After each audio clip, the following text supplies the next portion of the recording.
ও phone করেছিল। আমি জানতাম এরকম একটা অঘটন ঘটবে।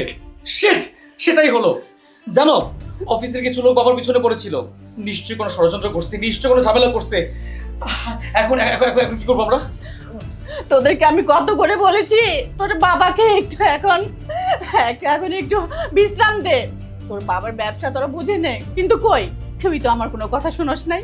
এবার হলো তো, দেখলি তো কি হলো। আচ্ছা মা, আপনি এখন এখন শান্ত হন। আপনি আগে বলেন যে বাবা এখন কোথায় আছে, কি অবস্থা? তোমার শ্বশুর অ্যাপোলো হসপিটালে 707 নাম্বার রুমে আছে। মা দেরি করে লাভ নেই, তাড়াতাড়ি চল, আমরা এখনই যাই। তোমরা দিলে থাকো, হ্যাঁ সংসারটা দেখো, আমি তোমার শ্বশুরের কাছে যাই। চল বাবা, চল চল তাড়াতাড়ি।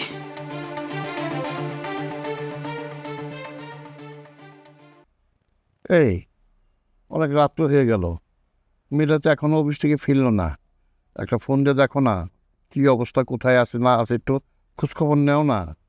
আচ্ছা, তুমি এত টেনশন করো না তো। এমনি তোমার বুকের ব্যথা বেড়ে যায় যে কোনো টেনশন করলে। একটু শান্ত হো, আমি ফোন করে দেখছি।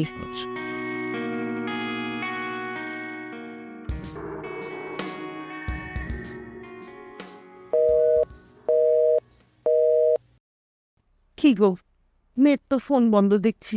এখন তো আমারও টেনশন হচ্ছে, ওর কোনো বিপদ আপদ হলো না তো?